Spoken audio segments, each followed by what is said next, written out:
Today I'll be showing you how to make Chinese fried chicken wings. First, let me show you the ingredients. Here I have 2 pounds of whole chicken wings, which is about 7 to 8 pieces depending on the size. Then for the seasonings, you need half a tablespoon of sugar, 1 teaspoon of chicken bouillon, 1/4 teaspoon of turmeric, 1/4 teaspoon of black pepper, 1/4 teaspoon of garlic. You're also going to need half a tablespoon of salt and half a tablespoon of MSG plus half a tablespoon more that we're going to use to season our flour. You also need half a teaspoon of soy sauce, half a teaspoon of sesame oil, and 1 whole egg.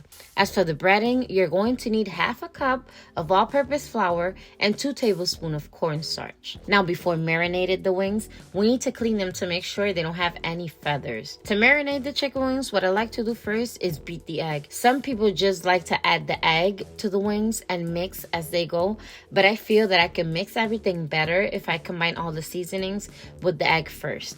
Plus, it guarantees that all the wings are seasoned evenly. But you could do it however you want because this is just a preference. This is just the way I like doing it.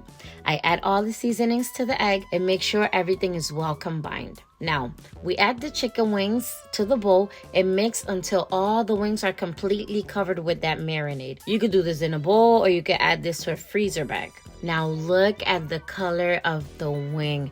The turmeric is the one responsible for that beautiful yellowish color that the wing has. Now I usually just let the chicken marinate for only 30 minutes at room temperature.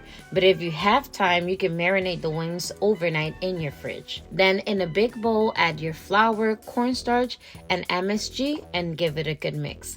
Now, if you don't have cornstarch, you could also use rice flour. Before breading the wings, it is important to mix it again with all that marinade juice that is sitting at the bottom of the bowl so the breading can stick better to the chicken.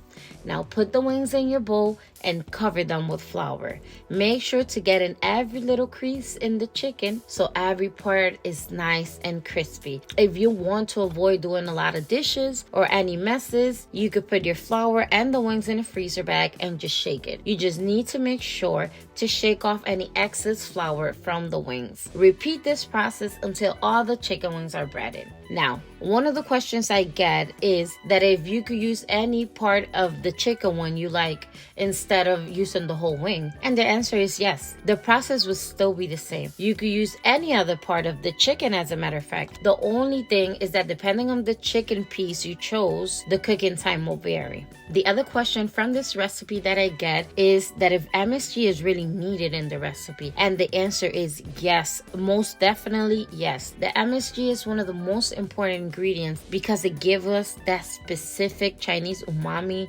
taste we're trying to go for. This is what gives us that delicious takeout taste that we're going here for. Now in a big pan, I added 3 cups of oil over medium-high heat. You may need more or less oil depending on the pan you use. The important part is that the oil covers the wing so we could deep fry them. You might have to fry them in several batches. We're going to fry the wings for 8 minutes. Flipping them occasionally. But for the first 2 minutes of frying, you do not want to move the wings around because we risk the breading from falling off. Here you see how they'll look after the first fry. You see they'll start getting that yellowish beautiful color, but they are not completely finished. Then remove the wings from the oil into a wire rack or a strainer because in this stage, if you use a paper towel, it can stick to the soft breading. Now what you see here is what happens when the wings fry touching the bottom of a pan. This is why it is important to constantly stir or flip the wings while they are frying. Now, to make these chicken wings ultra crispy, we need to double fry them. So after we remove all the chicken wings from the oil, we need to crank the heat up to high. Now, we're going to fry all the wings one last time for 4 minutes. The best part of this recipe, besides that it's delicious, is that it can be made ahead. You just have to make the recipe until this step, the first fry. This is how your wings will look after the first fry. Then you could freeze your wings or store them in the fridge for up to 4 Then when you're ready, you just have to give them their last fry. Just make sure to let them sit at room temperature before frying. Another question I get is that if these chicken wings can be made in an air fryer. And while they won't be exactly the same, the answer is yes. You just have to set your air fryer to 400 Fahrenheit degrees and spray the chicken with oil